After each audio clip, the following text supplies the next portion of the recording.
Hi, my name's Jane Booth-Tobin. I'm the director of the P3 Lab, which I co-lead with Dr. Hahrie. We're based at the SNF Agora Institute at Johns Hopkins University. And we're a team of about 15 researchers and organizers who are focused on making participation possible, probable, and powerful. And for us, that means that across race and class, people have to be able to participate, they have to want to participate, and when they take action, it actually has to have an impact in the world. And so we wanted to just make this video to share a bit more about who we are, why we're so focused right now on that impact piece, on the power piece, and how we work with groups. So I'm going to send it now to Hahrie to share a bit more about the lab. I think early on, a lot of our work was focused on this question of probable, meaning how do we pull people off the sidelines into the center of public life? And so some of my early work, a book that I wrote called How Organizations Develop Activists, and another book that I did with a colleague of mine named Elizabeth McKenna, Groundbreakers, was really focused on trying to understand how we pull people off the sidelines of public life and how we create organizations and movements and campaigns that are able to get them engaged and push them up a ladder of engagement. And one of the things that we found, those books both came out in 2014. And one of the things that we found as we were watching how they impacted the work of organizers and different people out in the world is that for so many of the organizations that we were working with and the movements that we were working with, the challenge was not just getting people off the sidelines into public life, although that is a big challenge, but it was also the challenge of how you then translate that engagement into political power and influence over the outcomes that people cared about. And that's what really led to our most recent book, which is called Prisms of the People, Power and Organizing in the 21st Century.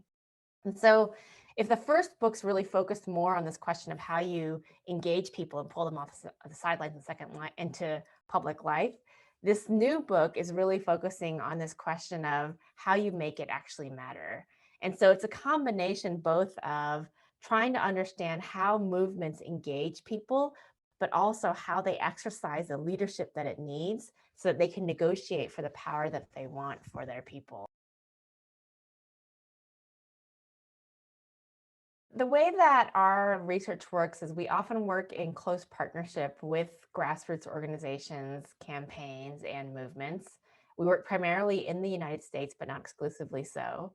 And almost all the work that we do is with organizations, movements, and campaigns that are seeking to build a multiracial democracy that are grounded in the pain of people of color and low-income communities all over the world. And what we're trying to understand as we work with these organizations is how can they build the power that they need? And so the movements that we're working with are not necessarily the high profile movements that you've heard about, Me Too, Black Lives Matter, although we've worked with organizations that have been part of all of those movements. But instead, often it's organizations that are working in the states, in the United States, for example. So organizations that are working in Arizona, Minnesota, Ohio, places to really think about how they remake the politics of the communities in which they're working on behalf of and with the constituencies that need that power the most.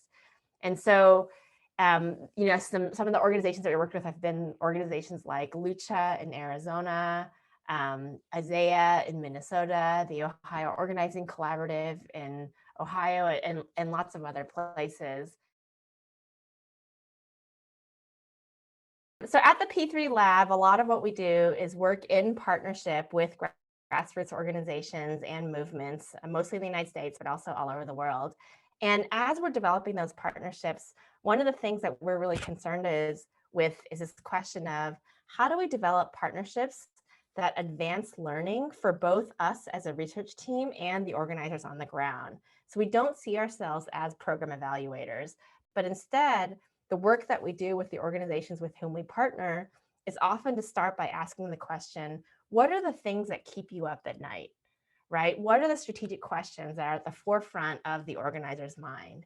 And then we want to sort of start from there and try to figure out how can we put learning around the work that you're doing to help you think through these things that are keeping you up at night? And what I found is that often, if we're working at the edge of strategic learning for organizers, we're often also working at the edge of learning for academics. And so the community of academics who study organizing and movements are also trying to figure out many of the same questions that are keeping the organizers up at night. They may not use the same language, and part of our job is to build the bridges across language.